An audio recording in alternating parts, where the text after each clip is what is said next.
الحمد لله وكفى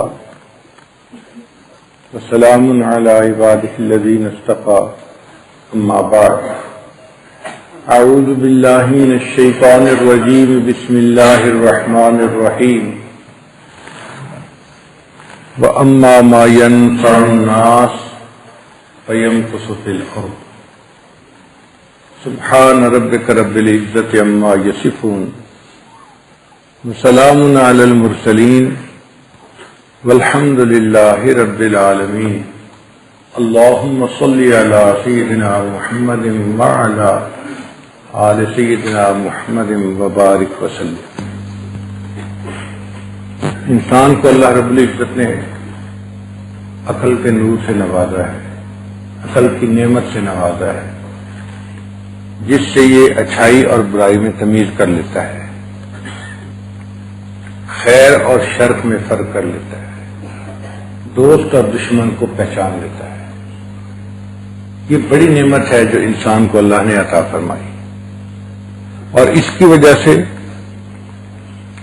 یہ دوسرے کی حالت کو محسوس کرتا ہے، دوسرا انسان خوش ہے یا پریشان ہے، دوسرے کے دل پہ کیا بیت رہی ہوگی یہ اس کا اندازہ لگا لیتا ہے، اس لیے اس کے اندر ہمدردی پیدا ہوتی ہے۔ تکلیف ایک بندے کو پہنچتی ہے اور آنسو دوسرے کی آنکھ سے آ رہے ہوتے ہیں، اس لیے کہ وہ محسوس کر رہا ہوتا ہے کہ میرے بھائی کے اوپر اس وقت مشکل ہو رہا ہے۔ یہ ہمدردی اور جو خیرخواہی کا جذبہ ہے یہ اللہ کو بہت پسند ہے۔ اللہ تعالیٰ نے ہمدردی اور خیرخواہی جانوروں کے اندر بھی رکھی ہے، جن کو ہم کہتے ہیں نا کہ ان کے اندر عقل کامل نہیں، جو تھوڑی بہت ہے اس کی وجہ سے جانور بھی ایک دوسرے کی خیرخواہی کرتے ہیں۔ قرآن مجید میں بھی اس کا تذکرہ ہے۔ ایک سورت ہے اس کا نام ہے النمل، چیونٹی۔ اب اللہ کا کلام اس مالک الملک کا، اور اس کے اندر چیونٹی کے نام پر ایک سورت کا نام عجیب لگتا ہے۔ کیوں چیونٹی کے نام پہ اس کا نام رکھا گیا؟ اس میں ایک چیونٹی کا واقعہ ہے۔ حضرت سلیمان علیہ السلام ایک مرتبہ سفر کر رہے تھے اپنی فوج کے ساتھ، راستے میں کچھ چیونٹیاں پھر رہی تھی، تو ایک چیونٹی نے محسوس کیا کہ اگر لشکر آئے گا تو چیونٹیاں تو پاؤں کے نیچے آ کے پھس جائیں گی۔ اس نے دوسری چیونٹیوں کو آواز لگائی، یا ایتھا النمل ادخلوا مساکنکم، اے چیونٹیوں اپنے بلوں میں گھس جاؤ، اپنی جان بچا لو۔ ایک چیونٹی کی دوسری چیونٹی کے ساتھ خیرخواہی اللہ کو اتنی پسند آئی، اللہ نے اس کا تذکرہ قرآن مجید میں کر دیا اور چیونٹی کے نام پہ سورت کا نام رکھ دیا۔ قیامت تک کے لیے اس چیونٹی کو اللہ نے عزت بخشی۔ تو اگر ایک جانور دوسرے جانور کی خیرخواہی کرتا ہے اللہ اتنے خوش ہوتے ہیں، ایک انسان دوسرے انسان کی خیرخواہی کرے اللہ کتنے خوش ہوں۔ ہمیں ایک مرتبہ افریقہ کے جنگل میں سے گزرنے کا موقع ملا، تو لوگوں نے ہمیں وہاں عجیب و غریب قصے سنائے، جنگل کے جو رہنے والے ہیں وہاں کے۔ کہنے لگے کہ ایک جگہ ندی تھی تو جانور روزانہ پانی پینے کے لیے آتے تھے، اور چونکہ اور قریب کوئی پانی کا دوسرا سورس نہیں تھا تو سب جانور وہیں آتے تھے،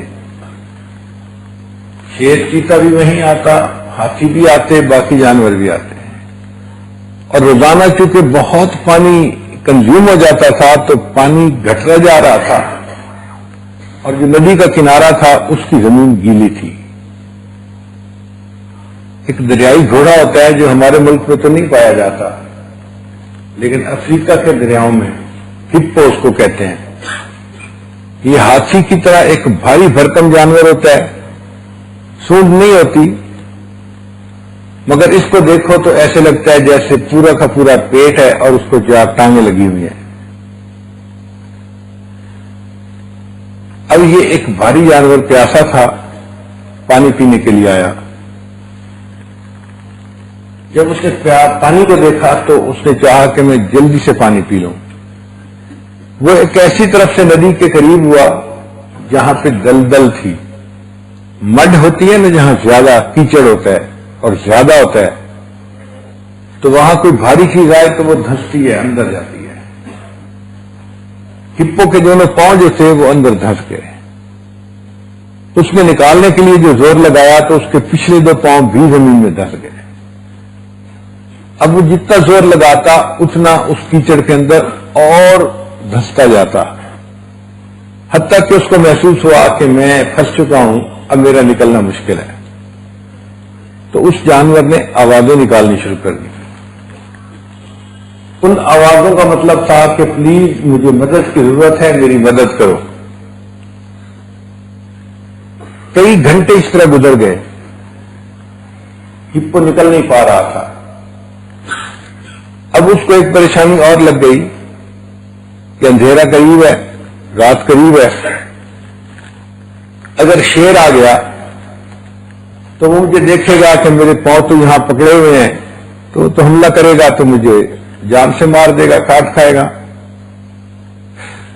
اب جب اس کو اپنی جان کی فکر لگی تو اس نے بہت دردناک آواز نکالنی شروع کر دی۔ جس جانور کو بھی دیکھا دردناک آواز نکالتا۔ اتنے میں ہاتھیوں کا ایک بڑا گروپ پایا، ریوڑ سمجھ لیں۔ ہاتھیوں کی ایک خوبصورت عادت ہے، جب وہ چلتے ہیں نا تو وہ بھیڑ بنا کے نہیں چلتے، لائن میں چلتے ہیں، ایک کے بعد دوسرا، تیسرا، چوتھا۔ 200 ہاتھی بھی ہوں گے تو ایک لائن میں آپ کو چلتے نظر آئیں گے۔ جیسے تسبیح میں دانے پڑے ہوتے ہیں نا، اس طرح وہ ایک کے پیچھے دوسرا، ایسے لگتا ہے جیسے فٹ سٹیپ کے اوپر چل رہے ہیں۔ جو سب سے بڑا ان کا سردار ہوتا ہے وہ آگے ہوتا ہے اور باقی سب اس کے پیچھے پیچھے۔ ہاتھیوں کا بڑا گروپ پایا اور اس نے پانی پینا شروع کر دیا۔ اتنے میں اس ہپو نے آواز نکالی۔ اس کی آواز میں درد تھا، میسج تھا کہ میری زندگی موت کا مسئلہ ہے، پلیز مجھے ہیلپ کرو، مجھے یہاں سے نکالیں۔ اب وہ جو ہاتھیوں کا امیر تھا، بل ایلیفینٹ، جسامت میں بڑا تھا، طاقتور تھا، اس نے محسوس کیا کہ کسی کو میری مدد کی ضرورت ہے۔ اس نے اپنے اس گروپ کو چھوڑا اور اس ہپو کے پاس آیا اور آ کے اس نے بڑی احتیاط کے ساتھ اپنے قدم ایسی جگہ پر رکھے جہاں کیچڑ نہیں تھا۔ قریب آ کر اس نے اپنا ٹرنک سونڈ جو تھا وہ اس ہپو کے یعنی ٹانگ کے گرد لپیٹا اور اس کو جو زور سے کھینچا تو نکال کے اس کو باہر کر دیا اور پھر واپس ہاتھیوں کے ساتھ مل کے اپنے گھر پہ چلا گیا۔ اب جسے ہم جانور کہتے ہیں، عقل نہیں ہے اس کے پاس، جو تھوڑی موٹی سمجھ ہے اس کی وجہ سے اس کے اندر بھی ہمدردی ہے، تو ہم انسان ہو کر اگر ہمدردی سے محروم ہو تو کتنی عجیب بات ہے۔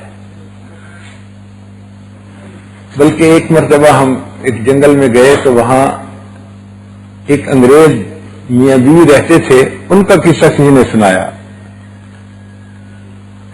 یہ انگریز لوگ بھی عجیب ہیں، ایک ایک جانور کے اوپر ریسرچ کرتے کرتے زندگی گزار دیتے ہیں۔ کوئی سانپ پہ ریسرچ کر رہا ہے، کوئی شیر پہ ریسرچ کر رہا ہے، کوئی ہاتھی پہ کر رہا ہے۔ ایک جانور کے اوپر جیسے کوئی پی ایچ ڈی کرتا ہے ایسے پی ایچ ڈی کرتے ہیں، اور پھر جنگلوں میں جا کے رہتے ہیں اور اسی جانور کی زندگی کو دیکھتے بھی ہیں، اس پر کتابیں لکھتے ہیں، اس کی تصویریں اکٹھی کرتے ہیں، ڈاکومنٹری بناتے ہیں۔ ایسے لگتا ہے جیسے اسی جانور کی خاطر یہ زندگی گزار رہے ہیں۔ یہ میاں بیوی دونوں جو تھے یہ شیر پر ریسرچ کر رہے تھے، جنگل میں رہتے تھے اور جنگلی شیر جب آتا تھا تو اس کو بھی دیکھتے تھے اور اس کی ویڈیو بناتے تھے۔ اس دوران اس میاں بیوی کو شیر کا بچہ مل گیا کہیں سے۔ شیر کا بچہ بالکل بلی کی طرح کا ہوتا ہے، سائز بھی ہوئی ہوتا ہے۔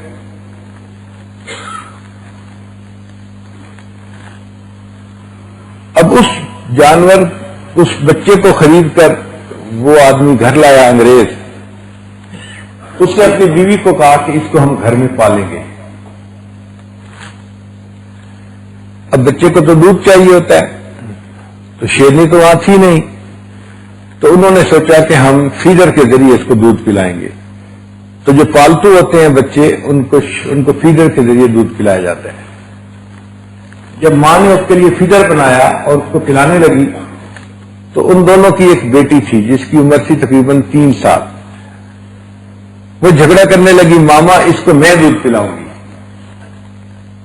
تو ماں نے اس بچی کو دے دیا.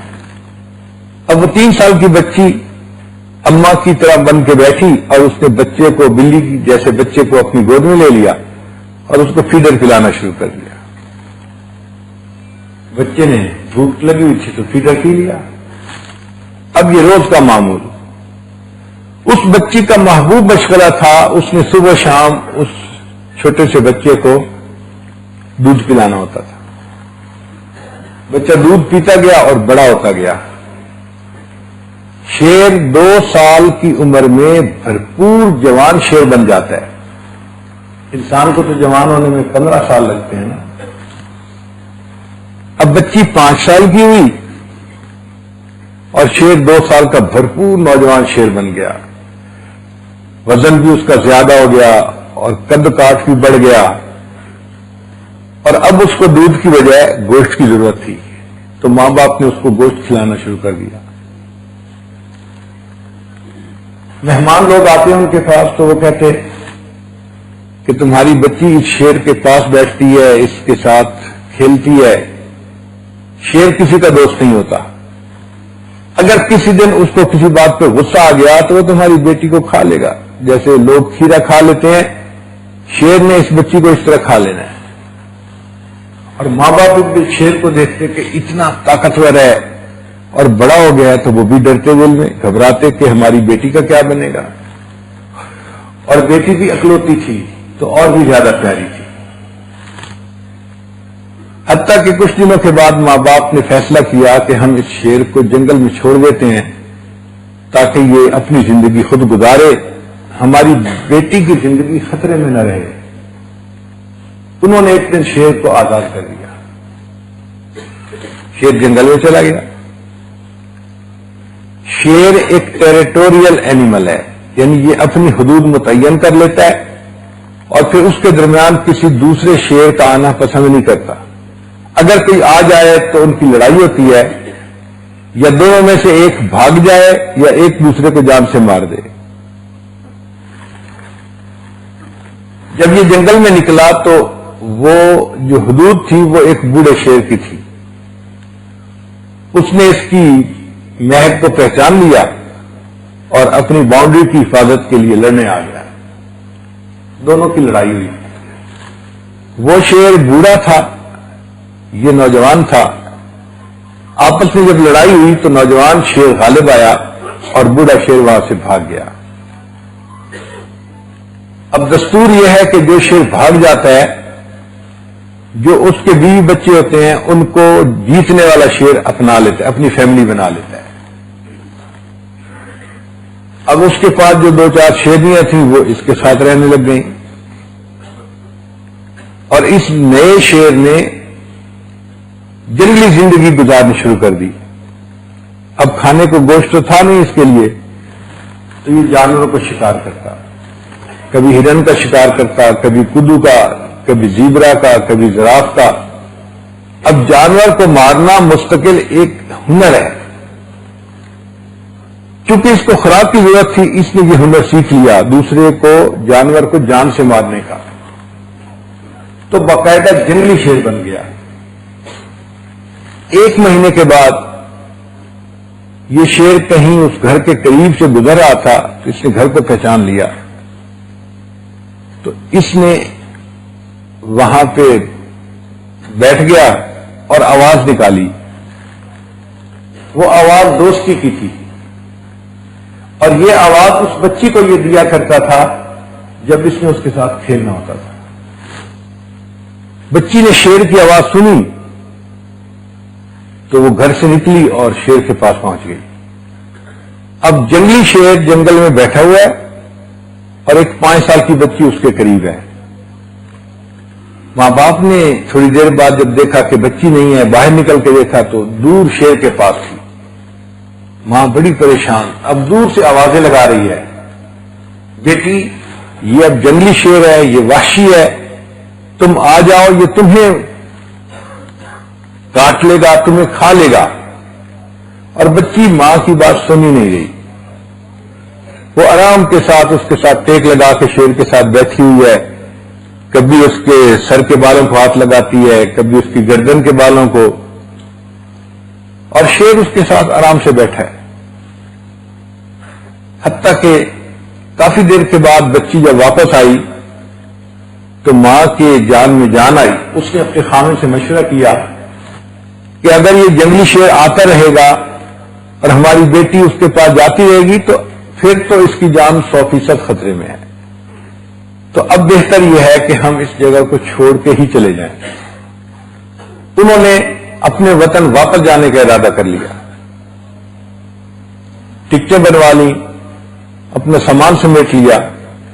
جس دن فلائٹ تھی تو انہیں 3 گھنٹے پہلے ایئرپورٹ پہ پہنچنا تھا. اللہ کی شان دیکھے کوئی 5 گھنٹے پہلے فلائٹ سے شیر اس دن پھر واپس آ گیا اس گھر کے قریب. اس نے آواز دی اور بچی پھر بھاگ کے اس کے پاس چلی گئی. آج کے دن ذرا سچویشن ڈفرینٹ تھی. شیر کے ساتھ اس کی شیرنی ایک بیوی بھی آئی ہوئی تھی. اب شیر بیٹھا ہوا ہے اور کچھ فاصلے پہ شیرنی بیٹھی ہوئی ہے. یہ لڑکی گئی اور شیر کے ساتھ جا کے جس طرح پہلے کھیلتی تھی اس کے بالوں کو ہاتھ لگانے لگی، اس کے پاس ٹیک لگا کے اس کے ساتھ بیٹھ گئی. اس بات پہ شیرنی کو غصہ آ رہا تھا کہ یہ کون ہے جو میرے ہسبینڈ کے ساتھ اس طرح آرام کے ساتھ بیٹھی ہے اور اس کو ہاتھ لگا رہی ہے. جب ماں نے دیکھا کہ بیٹی گھر پہ نہیں تو اس نے باہر نکل کے دیکھا کہ کہاں ہے. اس کو پتا چلا کہ بیٹی اس شیر کے پاس ہے. اس نے دور سے آواز دی، بیٹی آ جاؤ، ہم نے جانا ہے ایئرپورٹ کے اوپر اور تمہارے ابو بھی انتظار کر رہے ہیں، جلدی آؤ نہیں تو ہم چلے جائیں گے. تھوڑی دیر وہ لڑکی شیر کے پاس بیٹھی رہی. پھر اس نے سوچا کہ چلو میں اپنے گھر جاتی ہوں.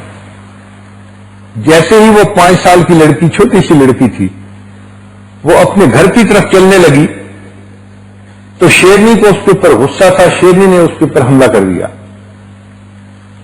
جیسے ہی شیرنی حملہ کرنے کے لیے اس کی طرف بھاگی، شیر نے بیٹھے بیٹھے اچانک لمبی چھلانگ لگائی اور ہوا کے اندر اس نے شیرنی کے زور کا ایک تھپڑ لگایا.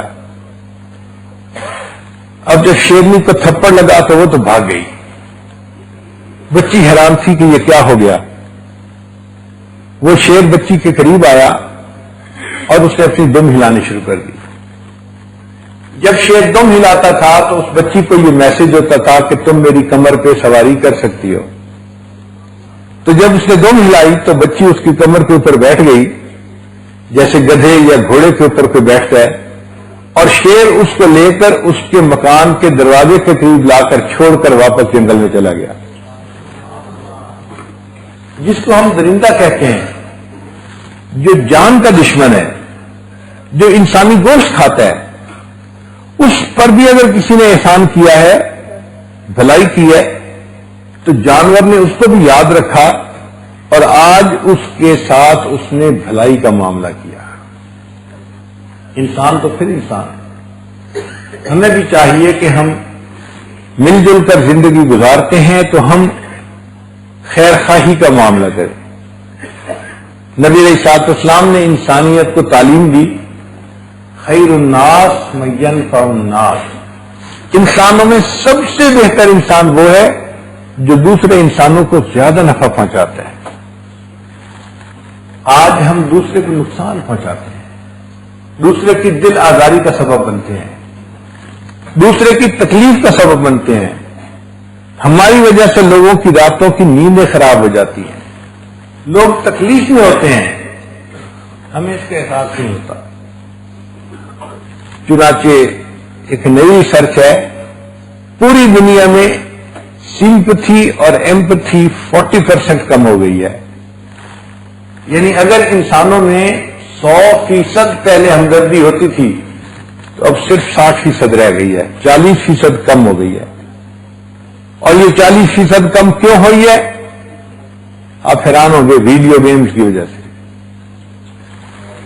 بندے کو یقین نہیں آتا کہ ویڈیو گیمز کی وجہ سے کیسے. تو مجھے ریسرچ پیپر ملا تو میں نے اسے پڑھا کہ بھئی یہ ہمدردی کم کیوں ہو گئی. انہوں نے کہا جی ویڈیو گیمز کی وجہ سے. اور نیچے انہوں نے اس کو ایکسپلین کیا.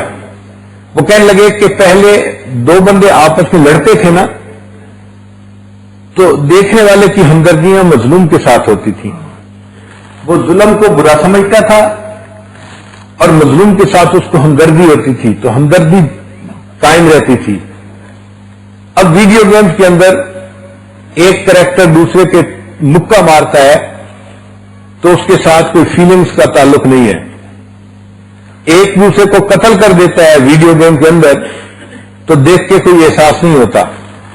یہ جو احساس نہیں ہوتا بچے کے اندر، یہ پریکٹیکل لائف میں بھی ریپلے ہوتا ہے کہ جب پریکٹیکل لائف میں کوئی کسی کو مار دیتا ہے تو مرتا اس کو دیکھ کے دوسرے بندے کو کوئی احساس نہیں ہوتا، تو وہ بے حس بن جاتا ہے.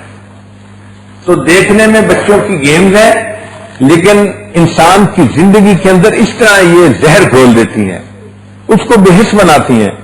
چنانچہ بچے ماں باپ کے بارے میں بے حس ہوتے ہیں، ان کے ساتھ جو گزر رہا ہو کوئی پرواہ نہیں ہوتی.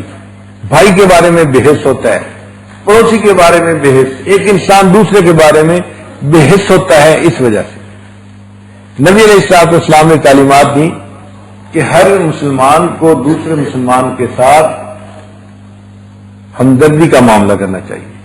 بلکہ مسلمان کی شرط بھی نہیں، انسان کے ساتھ. خیر الناس من ينفع الناس، یا مسلمان کا نام نہیں لیا گیا.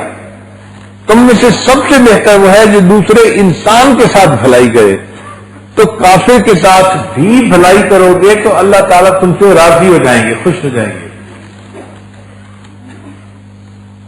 چنانچہ آپ دیکھیے کہ صحابہ کرام کی جماعت جو تھی وہ ایک دوسرے کی خیر خواہ تھی.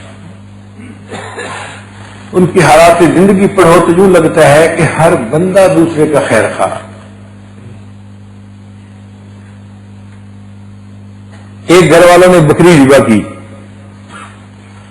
سوچا ہم اس بکری کا سر جو ہے وہ ہمسائے کے گھر بھیج دیتے ہیں تو وہ بھی پکائیں گے اور کھائیں گے.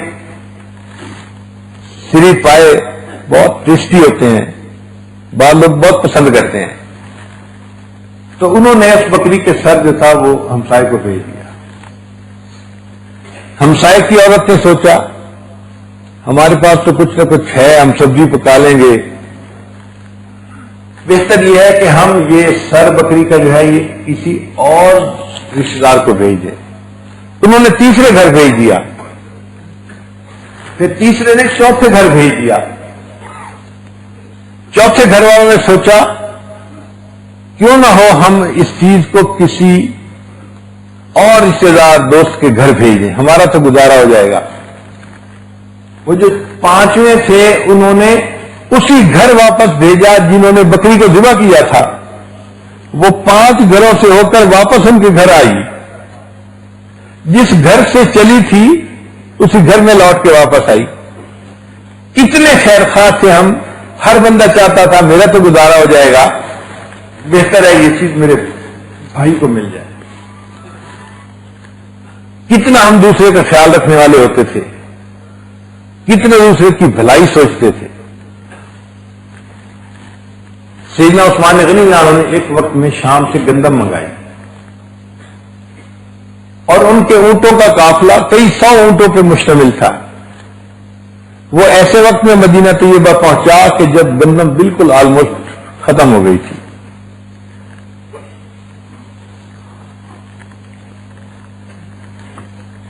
اب جب گندم بالکل ہی ختم ہو گئی تو جو دکاندار حضرات تھے وہ اس کی تلاش میں تھے کہ کہیں سے ملے اور ہم اس کو خرید کے آگے گاہکوں میں بیچیں. مدینہ طیبہ کے باہر مدینے کے جو بڑے بڑے دکاندار تھے نا، جو تھوک کا کام کرتے تھے، وہ جمع ہو گئے. انہوں نے عثمان غنی نام سے کہا کہ جی بہتر ہے کہ آپ ہمارے ساتھ تھوک کا سودا کر لیں پھر آگے ہم اس کو تھوڑا تھوڑا کر کے کسٹمر کو بیچتے رہیں. انہوں نے فرمایا ٹھیک ہے جو مجھے زیادہ نفع دے گا میں اسے بیچ دوں گا. ایک نے کہا خرید کتنی ہے؟ اس نے کہا اتنے کی. اچھا بھائی میں دگنی پرائس لے دوں گا. کہ نہیں تھوڑا فائدہ ہے. ایک نے کہا میں 3 گنا پرائس دوں گا. ایک نے 4 گنا, ایک نے 5 گنا. آپ یوں سمجھے کہ ایک بندہ ایسا بھی تھا جس نے کہا جی آپ نے 100 کی بوری خریدی ہے نا 100 روپے کی, تو 10 گنا پرائس 1000 کی بوری میں خریدتا ہوں. عثمان غنی نے کہا نہیں تھوڑا فائدہ ہے, مجھے زیادہ چاہیے. کس سے لوگ ہیں نا بھئی آپ کو 10 گنا پروفٹ مل رہا ہے, 10 ٹائمز پروفٹ مل رہا ہے, اور آپ کہتے ہیں کہ یہ تھوڑا فائدہ ہے میں نہیں بیچتا. عثمان غنی نے جواب دیا جی ہاں میرے پاس ایک ایسا کسٹمر بھی ہے جو اس سے زیادہ نفع دے کے میرے مال خریدنے کو تیار ہے. یہودیوں نے کہا جی کہ ہماری سمجھ میں تو نہیں آتی, آپ جائیں اس کسٹمر کو بے شک جا کے بیچ لیں. عثمان غنی نے وہ جتنے 100 اونٹ تھے ان کی گندم ساری کی ساری مدینہ کے مسلمانوں کے اندر تقسیم کر دی اور کہا کہ اللہ تعالیٰ مجھ سے 70 گنا پروفٹ کا وعدہ کرتا ہے, میں اللہ کے ہاتھ کیوں نہ بیچوں کہ مجھے یہاں پروفٹ سب سے زیادہ ملے گا. اتنی خیر خواہی تھی ہمارے اندر. نبی اسلام نے ارشاد فرمایا تھا الدین النصیحہ, دین سراسر خیر خواہی ہے. اس میں الدین معرفہ ہے, النصیحہ یہ بھی معرفہ ہے. اب زبان جانے والے سمجھتے ہیں کہ جب خبر مبتدا دونوں معرفہ ہونا تو ان میں حصر ہوتا ہے. کیا مانا کہ جہاں دین ہے وہیں خیر خواہی ہے, اور جہاں خیر خواہی ہوگی وہیں دین ہوگا. یہ ایک دوسرے سے الگ نہیں ہو سکتے. ایسا نہیں ہو سکتا کہ میں دیندار بھی ہوں اور میں کسی کا بدخواہ بھی ہوں, پاسبل ہی نہیں ہے. اگر میں بدخواہ ہوں تو میں دیندار نہیں ہوں, اور اگر میں دیندار ہوں تو میں بدخواہ نہیں بن سکتا. یہ دو چیزیں لازم و ملزوم ہیں, ان میں چولی دامن کا ساتھ ہے, یہ جدا نہیں ہو سکتی. تو نبی علیہ السلام نے صحابہ کرام کو خیر خواہی سکھائی تھی, اور خیر خواہی کے ایسے عجیب و غریب واقعات ہیں کہ آپ حیران ہو جائیں گے. بعض کتابوں میں یہ واقعہ بنی اسرائیل کا لکھا ہے, اور بعض کتابوں میں یہ عمر بن خطاب عنہ کے زمانے کا لکھا ہے. ہو سکتا ہے کہ وہاں بھی ہوا ہو اور یہاں پھر ریپیٹ بھی ہوا ہو. عمر عنہ کا زمانہ خلافت ہے. ایک آدمی نے زمین بیچی اور دوسرے نے خریدی. خریدنے والے نے سوچا مجھے اس میں گہرا ہل چلانا چاہیے تاکہ نیچے سے جو نیوٹرینٹس ہیں وہ میری کھیتی کو ملیں اور کھیتی اچھی ہو. اس نے جب گہرا ہل چلایا تو نیچے سے ایک بکسا تھا وہ نکل آیا, اور بکسا سونے چاندی سے بھرا ہوا تھا. خزانہ مل گیا. اب یہ بندہ بیٹھ کے سوچتا ہے کہ یہ خزانہ میرا نہیں, میں نے تو زمین خریدی تھی نا, اس زمین کی قیمت سے تو یہ خزانہ 100 گنا زیادہ قیمتی ہے. جس بھائی نے زمین بیچی یہ اس کی پراپرٹی ہے, اس کا مال ہے, یہ مجھے اس کو دینا ہے. اگلے دن وہ بکسا لے کے جو زمین بیچنے والا تھا اس کے پاس پہنچ گیا. بھئی زمین میں سے یہ نکلا ہے, یہ میرا نہیں, یہ آپ کا ہے, آپ لے لیجئے. اس نے سنا تو اس نے کہا دیکھو بھائی جب میں نے آپ کے ہاتھ زمین بیچ دی, اب زمین سے جو فائدہ نکلے گا وہ تمہارا ہوگا, میرا نہیں ہوگا. تو میاں میرا تو تعلق ختم ہو گیا. اب اگر یہ نکلا ہے تو یہ تمہارا ہے, میرا نہیں. اب ایک کہتا ہے جی نہیں یہ میرا نہیں آپ کا ہے, دوسرا کہتا ہے میرا نہیں آپ کا ہے. فیصلہ کون کرے؟ مقدمہ دائر کر دیا گیا, قاضی کے پاس فیصلے کے لیے مقدمہ آ گیا. آج مقدمے دائر ہوتے ہیں مگر ایک پارٹی کہتی ہے یہ میرا حق ہے, دوسری پارٹی کہتی ہے نہیں یہ میرا حق ہے. ایک پارٹی کہتی ہے میں اپنے حق کی خاطر اپنا سارا مال خرچ کر دوں گا, دوسری پارٹی کہتی ہے ہم اپنے حق کی خاطر خون کا آخری قطرہ بھی بہا دیں گے. ہماری عدالتوں کے اندر آج عداوتیں تقسیم ہوتی پھرتی ہیں. یہ اس دور کی عدالتیں تھیں کہ جب خیر غالب تھی. مقدمہ ایسا، ایک کہتا ہے جی میرا نہیں یہ اس کا حق ہے، دوسرا کہتا ہے نہیں جی میرا نہیں یہ اس کا حق ہے. فیصلہ قاضی کرے. قاضی نے مقدمہ سنا تو وہ بھی حیران، فیصلہ کیا کروں بھائی. مگر اللہ نے ان لوگوں کو بڑی دانائی عطا فرمائی. انہوں نے ایک بندے سے اس کے ذرا حالات پوچھے تو ان کو محسوس ہو گیا کہ اس کے گھر میں بیٹی جوان ہے. دوسرے سے حالات پوچھے تو پتہ چل گیا کہ اس کے گھر میں بیٹا جوان ہے. تو قاضی نے کہا بھائی میں نے دونوں کی باتیں سن لی ہیں، اب میں ججمنٹ تو نہیں دیتا، ایک مشورہ دیتا ہوں، اگر آپ قبول کر لیں. ان کا جی کیا مشورہ؟ کہ مشورہ یہ دیتا ہوں کہ آپ اپنی بیٹی کا اس کے بیٹے کے ساتھ نکاح کر دیں اور ان دونوں بچوں کو جہیز میں یہ خزانہ دے دیں تاکہ اس کا فائدہ دونوں والدین کو بھی پہنچ جائے اور ان کے بچوں کو یہ نعمت مل جائے. ہمارے اندر اتنی خیر خواہی تھی کہ ایسے مقدمے پیش ہوتے تھے اور ان کے یہ فیصلے ہوتے تھے. ایک صحابی تھے، انہوں نے گھوڑا خریدا مثال کے طور پہ 300 دینار کا. گھر لے کے آئے، گھر والوں نے گھوڑے کو دیکھا، انہوں نے کمنٹس دیے بہت اچھا ہے، بہت فٹ گھوڑا خریدا ہے آپ نے، ہمیں تو لگتا ہے کہ یہ 600 دینار کا ہونا چاہیے تھا، دینے والے نے تمہیں بہت سستا دے دیا. اب ایک بندے کے کمنٹ سن کے انہوں نے ذہن میں سوچا جس نے بیچا اس کو اپنے مال کی قیمت کا اندازہ نہیں تھا، اس نے اپنا نقصان کر لیا اور میں اس کا نقصان نہیں چاہتا. اگلے دن 300 دینار اور لے کے اس کے پاس گئے. بھائی میرے بھائیوں نے کہا ہے کہ یہ 600 دینار کا ہوگا، تم نے 300 دینار میں بیچا، میں آپ کا نقصان نہیں کرنا چاہتا، آپ مجھ سے 300 دینار اور لے لیجئے. آپ نے دنیا میں ایسے خریدار دیکھے کہ جو دکاندار کی ایسی ہمدردی کر رہے ہوں. کچھ دنوں کے بعد انہوں نے اپنے دوستوں کی دعوت دی. دوستوں نے کہا جی ہم آپ کے اس گھوڑے کے اوپر ذرا سواری کریں گے. جب گھوڑے پہ سواری کی اور گھوڑے کو بھگایا تو وہ گھوڑا تو بہت ہی برق رفتار تھا، تیز رفتار بھاگتا تھا. لوگ حیران ہو گئے، تمہیں تو بڑا چیمپئن قسم کا گھوڑا مل گیا. وہ خدا کے بندے، اس کی قیمت تو 900 بھی جو ہے وہ کم ہے، تمہیں تو بہت سستا مل گیا، اٹس اے اسٹیل. یہ تو 900 کا ہے. اب جو گھوڑے کے ماہر تھے، جانتے تھے، بگاتے تھے، انہوں نے کمنٹس دیے کہ یہ 900 دینار کا ہے. تو خریدنے والے نے سوچا میرے دکاندار بھائی کا ابھی بھی نقصان ہو گیا، میں نے تو 600 دینار دیے ہیں، مجھے اس کو 900 دینار دینے چاہیے. اگلے دن پھر 300 دینار دے کے اس مالک کے پاس پہنچ گیا. بھئی آپ کو اپنے گھوڑے کی ویلیو کا اندازہ نہیں تھا، آپ نے سستا بیچ دیا، میں آپ کا نقصان نہیں کرنا چاہتا، میں 300 دینار اور لے کے آیا ہوں، آپ لے لیجئے.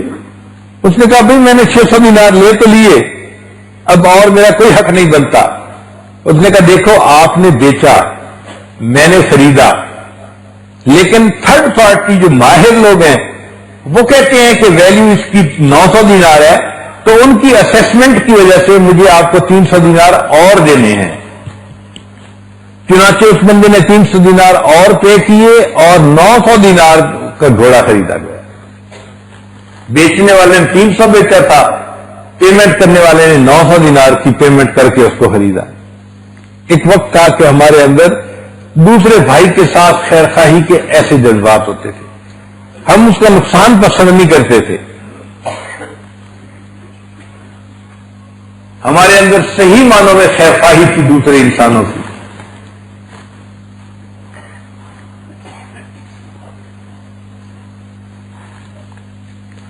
چنانچہ جو خیر خواہ انسان ہوتا ہے نا، جس کی نیت اچھی ہو، ہر ایک کے ساتھ بھلا کرنے کی نیت ہو، ہر ایک کا بھلا سوچے، یہ بندہ اللہ تعالیٰ کا پیارا بندہ ہوتا ہے.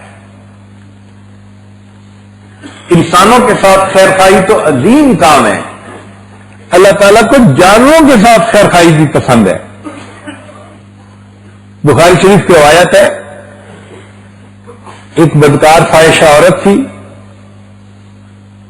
اس نے ایک پیاسے کتے کو دیکھا تو اس کو پانی پلایا۔ جب پیاسے کتے کی پیاس بجھی اس نے آواز نکالی، اور اس کے آواز نکالنے پر اللہ نے اس فاحشہ عورت کے سب گناہوں کو معاف کر دیا۔ اب آپ بتائیے، ایک پیاسے کتے کو پانی پلانے پہ اگر اتنا اجر ملتا ہے، ایک پیاسے انسان کو ہم پانی پلائیں گے تو اللہ ہمیں کتنا اجر عطا فرمائیں گے؟ کبھی ہم نے ذہن میں بیٹھ کے سوچا میں کسی پیاسے کو پانی پلاؤں، کسی بھوکے کو کھانا کھلاؤں، کسی بے سہارا بندے کا سہارا بنوں، کسی مصیبت زدہ کی مصیبت دور ہونے کا سبب بن جاؤں؟ فرصت ہی نہیں۔ نفس نفسی کا ایسا عالم طاری ہے کہ دوسرے پر کیا گزر رہی ہے ہمیں اس کا احساس نہیں ہوتا، اپنی دنیا میں مست ہیں۔ اور یہ بے حسی بہت زیادہ اللہ کو ناپسند ہے۔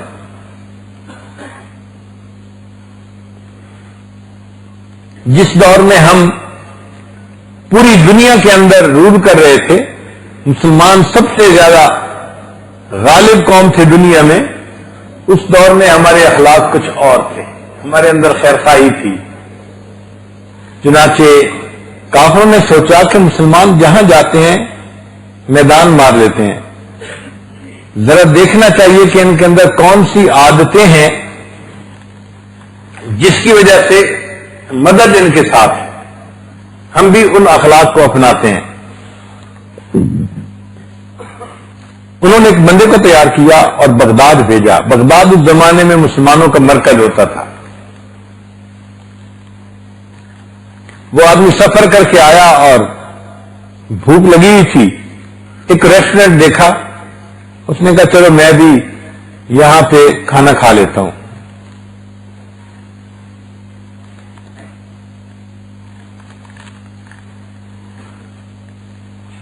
ہم بھی سفر کر کے پشاور پہنچے تھے تو ایک دکان پہ لکھا ہوا تھا چرسی کا ٹکا، تو گاڑی میں بیٹھے نوجوان کہنے لگے جی دل چاہتا ہے یہاں سے ٹکا کھا لیں، تو اس نے فیصلہ کیا کھانا کھانے کا، کھانے کا آرڈر کیا، بیٹھ کے کھانا کھانے لگا۔ اب اس دوران اس نے دیکھا کہ ایک اور آدمی بھی قریب بیٹھا کھانا کھا رہا ہے، اور وہ کبھی کبھی اس کی طرف مانی خیل نظروں سے دیکھتا بھی ہے۔ اس نے اپنے دل میں سوچا میں نہ وارد ہوں، دیکھنے میں یہاں کا نہیں مقامی لگتا، تو یہ ذرا حیران ہو کے مجھے دیکھتا ہے کہ یہ کہاں سے بندہ آ گیا۔ خیر اس ساتھ والے بندے نے کھانا کھایا اور کھانا کھا کے چلا گیا۔ جب یہ بندہ جو سی آئی ڈی کا تھا اس نے کھانا مکمل کر لیا تو اس نے سوچا کہ میں کاؤنٹر پہ پیمنٹ کروں اور جاؤں۔ کیشیئر کو آ کے کہا کہ بھئی مجھے کھانے کا بل بتائیں کتنے میں نے پے کرنا ہے۔ اس نے کہا جناب آپ کے بل کی تو پیمنٹ ہو چکی۔ کیسے پیمنٹ ہو گئی؟ یہاں تو میرا کوئی واقف نہیں، کوئی رشتے دار نہیں۔ اس نے کہا جناب جب آپ کھانا کھا رہے تھے آپ کے قریب ایک مقامی بندہ بھی بیٹھا کھانا کھا رہا تھا، وہ اپنے کھانے کی پیمنٹ کرنے کے لیے آیا تو کہنے لگا کہ فلاں بندہ مجھے مسافر نظر آتا ہے، اس کا بل بتا دو، اس کی پیمنٹ بھی میں کر دیتا ہوں۔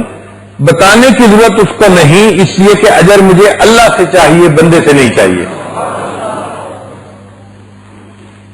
وہ سن کے حیران ہو گیا کہ یہ مسلمان ایسے ہیں، ایک بندہ مسافر سمجھ کے اس کی مہمان نوازی کرتا ہے اور صرف بتانا بھی پسند نہیں کرتا کہ مجھے اس کے جواب میں شکریہ کا لفظ بھی نہیں سننا، مجھے اللہ سے اجر چاہیے، اللہ جانتا ہے۔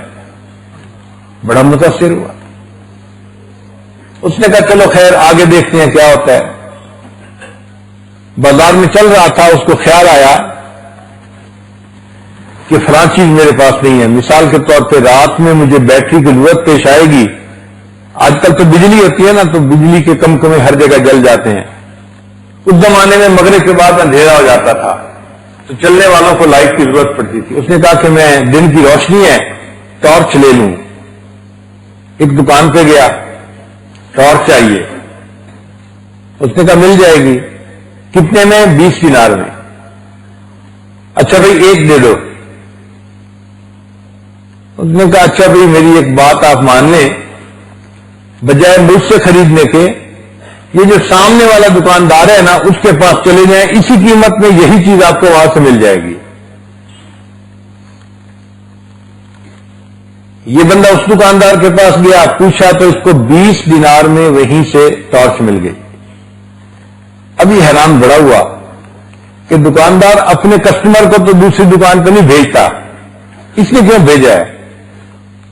اس نے واپس آ کے پھر اس سے پوچھا بھئی آپ کے پاس ٹارچ تھی نہیں یا آپ بیچنا نہیں چاہتے تھے؟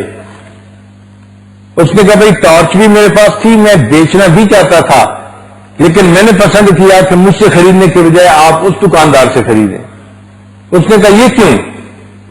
جواب دیا کہ میں آج سارا دن کئی گاہکوں کو سامان بیچ چکا ہوں اور میں نے یہ دیکھا کہ سامنے والے دکاندار کے پاس کوئی گاہک نہیں آیا، تو میں نے سوچا کہ آپ یہ سودا اس سے خرید لیں گے، جو اس کو پرافٹ ہو جائے گا، اس کے بیوی بچوں کا آج رات کا گزارا ہو جائے گا. آپ نے دنیا میں ایسے دکاندار دیکھے؟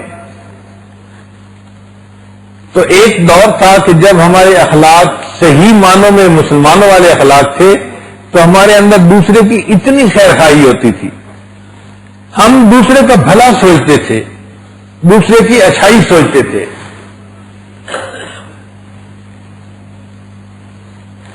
یہ جو نیک نیت ہی ہوتی ہے نا، یا اچھی نیت ہوتی ہے، ہر ایک کا بھلا سوچنا، ہر ایک کے ساتھ بھلے کا معاملہ کرنا، برائی کا جواب اچھائی کے ساتھ دینا، جوڑ کی بجائے توڑ کی بجائے جوڑ کو پسند کرنا، یہ خیر خواہی کی نیت اللہ کو بہت پسند ہے.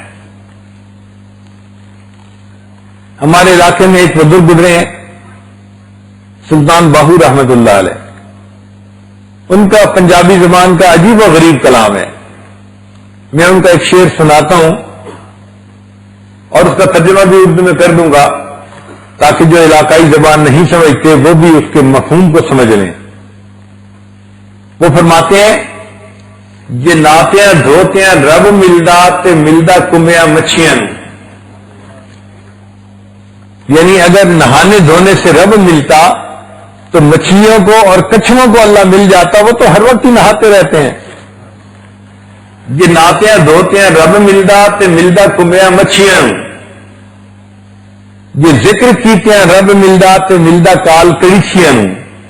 ایک چھوٹا سا جاندار ہوتا ہے، پرندہ سا، ہم اس کو اپنی زبان میں کال کڑیچی کہتے ہیں.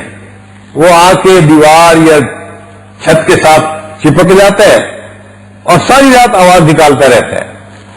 اس کی آواز کو وہ کہتے ہیں کہ وہ ساری رات اللہ کا ذکر کرتا ہے، کہ اگر ذکر کرنے سے رب ملتا تو اس کال کڑچی کو رب ملتا، وہ تو ساری رات اللہ کا ذکر کرتی رہتی ہے.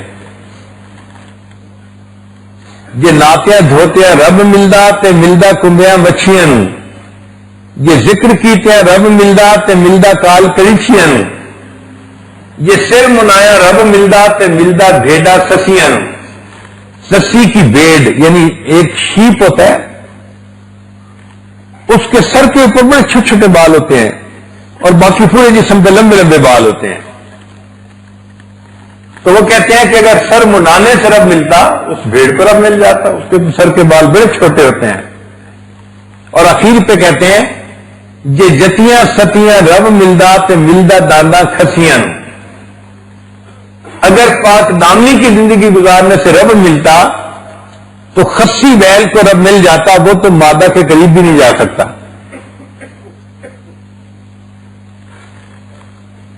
تو اب ان کا کلام ذرا پھر سنیے. یہ ناتیاں دھوتیاں رب ملدا تے ملدا کمیاں مچھیاں، یہ ذکر کیتیاں رب ملدا تے ملدا کال کڑیچیاں، یہ سر منایا رب ملدا تے ملدا بھیڈا سسیاں، یہ جتیاں ستیاں رب ملدا تے ملدا داندا کھسیاں. اور اخیر پر آ کر کہتے ہیں رب ملدا تو ملدا ملتا اچھی بنو. رب اگر ملتا ہے تو اچھی نیت والوں کو ملا کر. اگر ہمارے اندر اچھی نیت نہیں ہے تو رب نہیں ملے گا. نمازیں بھی پڑھتے ہیں، بدخواہی بھی کرتے ہیں، ذکر بھی کرتے ہیں، بدخواہی بھی کرتے ہیں، اللہ کے راستے میں وقت بھی لگاتے ہیں، بدخواہی بھی کرتے ہیں. ایک ہی مسجد ہے، دو نمازی، دونوں کلمہ پڑھنے والے، دونوں کی داڑھی ہیں، دونوں کے سروں پہ ٹوپی ہیں، اور ایک دوسرے کے ساتھ بدخواہی کر رہے ہوتے ہیں. دین کہاں بچا؟ جہاں بدخواہی آئی دین وہاں سے رخصت ہو گیا. الدین النصیحہ، دین سراسر خیر خواہی ہے. تو ہمیں دوسرے بھائی کا خیر خواہ بن کے زندگی گزارنی چاہیے.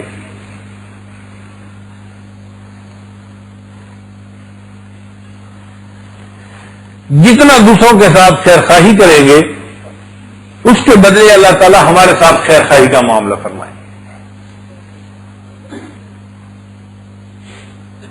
قیامت کے دن اللہ تعالیٰ ایک بندے کو کہیں گے، اے میرے بندے میں بھوکا پیاسا تھا، تو نے مجھے کھانا نہیں کھلایا، پانی نہیں پلایا. وہ بندہ حیران ہوگا، یا اللہ آپ کھانے پینے سے منزہ اور مبرہ، آپ بھوکے پیاسے تھے، میں نے آپ کو کھانا نہیں کھلایا. ہاں میرے بندے میں بیمار تھا، تو نے میری بیمار پرسی نہیں کی. اے اللہ آپ تو بیماری سے پاک ہیں، میں نے آپ کی تیمارداری نہیں کی، کیا مطلب اس کا؟ پھر اللہ فرمائیں گے فلاں موقع پہ تیرا پڑوسی بھوکا پیاسا تھا، اگر تو اس کو کھانا کھلاتا ایسا ہی ہوتا جیسے تو نے مجھے کھانا کھلایا ہوتا. آپ اندازہ لگائیے اللہ رب العزت کے ہاں اس خیر خواہی کا کیا مقام ہے.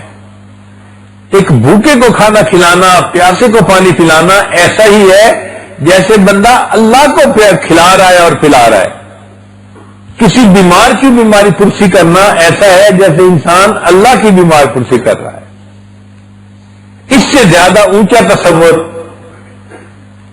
کہیں نہیں دیا جا سکتا جو دین اسلام نے دیا ہے.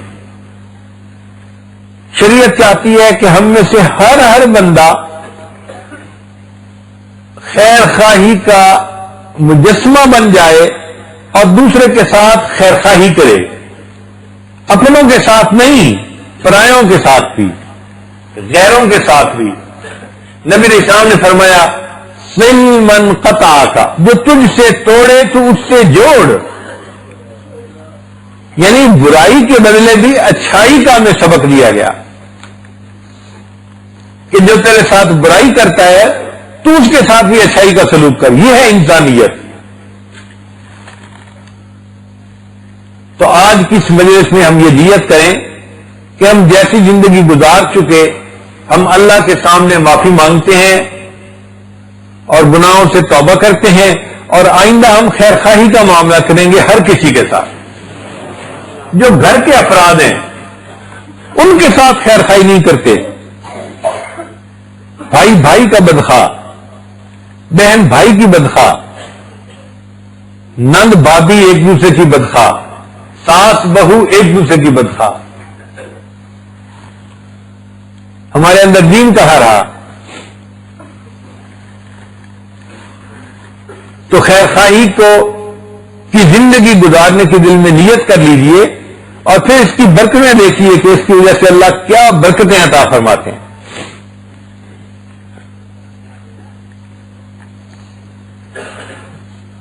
یہ عنوان بھی ذرا نامانوس سا ہے، لوگوں نے اس پر کبھی بات نہیں سنی ہوتی تو ان کو عجیب سی بات لگتی ہے کہ جی یہ کیا کہہ رہے ہیں ہمیں.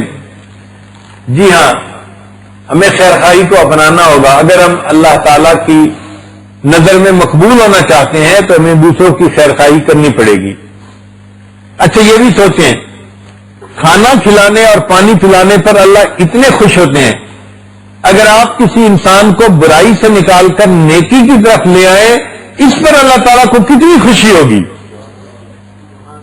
جو دعوت کے راستے میں وقت لگاتے ہیں یا نیکی کی طرف لوگوں کو بلاتے ہیں، یہ لوگ اللہ کو کتنے پیارے ہوں گے.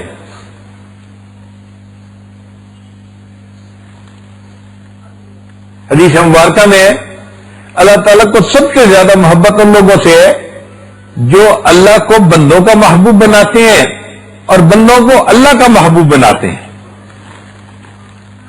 تو صحابی نے پوچھا اے اللہ کے حبیب صلی اللہ علیہ وسلم اس کی ذرا تفصیل بتا دیجئے. فرمایا کہ جو لوگوں کے سامنے اللہ کی رحمت کے تذکرے کرتے ہیں اور بندوں کو نیکی کی طرف کھینچتے ہیں اور بندے گناہوں کو چھوڑ دیتے ہیں اور وہ گناہوں کو چھوڑنے کی وجہ سے اللہ کے محبوب بن جاتے ہیں بندے، اور جو بندوں کے سامنے اللہ کی رحمت کے ایسے تذکرے کرتے ہیں کہ بندے اپنے اللہ سے پیار کرنے لگ جاتے ہیں. تو جو بندوں کو اللہ کا محبوب بناتے ہیں یا اللہ کو بندوں کا محبوب بناتے ہیں، اللہ ان بندوں سے محبت فرماتے ہیں. تو یہ دعوت و تبلیغ کے راستے میں جو وقت لگتا ہے یہ بندوں کو اللہ کا محبوب بناتے ہیں، اللہ کو بندوں کا محبوب بناتے ہیں. اصل خیر خواہی یہی ہے کہ ہم کسی کی آخرت سنوار دیں، کسی کو اللہ تعالیٰ کے قریب کر دیں، کسی کو اللہ کا محبوب بنا دیں.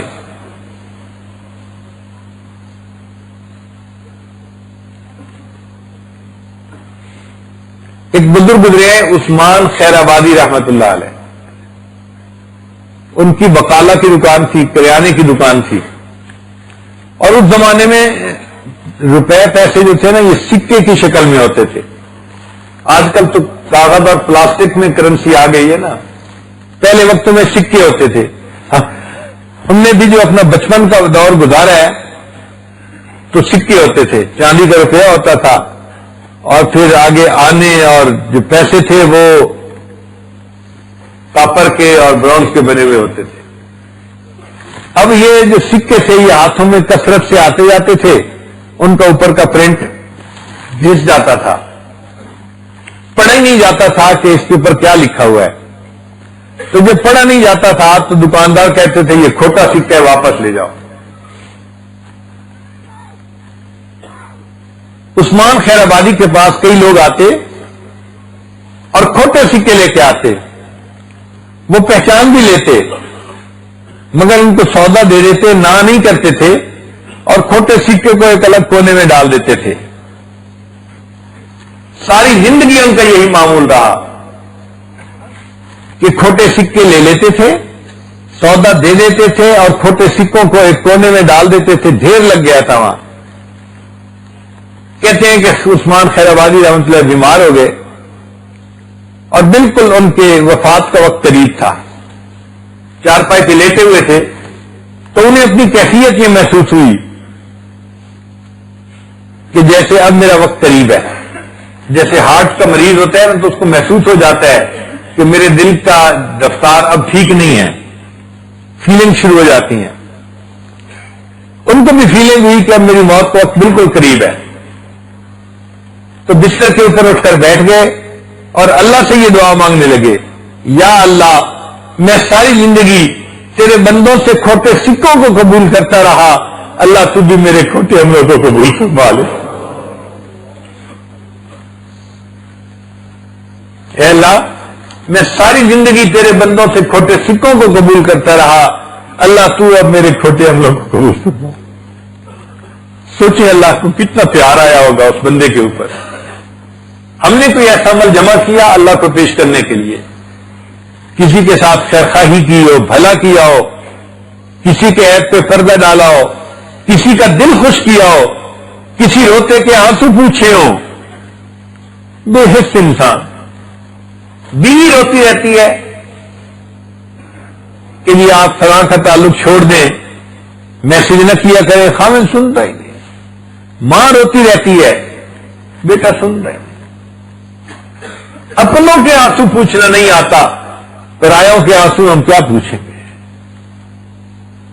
ایسی بے حسی اللہ کو ناپسند ہے اور اللہ تعالیٰ ایسی بے حسی کی زندگی گزارنے سے ہمیں محفوظ فرمائے.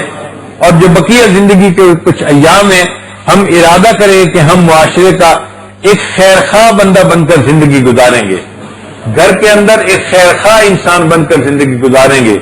چھوٹوں کا، بڑوں کا، اپنوں کا، پرایوں کا، سب کا ہم سب کے ساتھ خیرخواہی کریں گے. اللہ تعالیٰ میں خیرخواہی کی زندگی گزارنے کی توفیق عطا فرمائے. وآخر دعوانا ان الحمد للہ رب العالمین.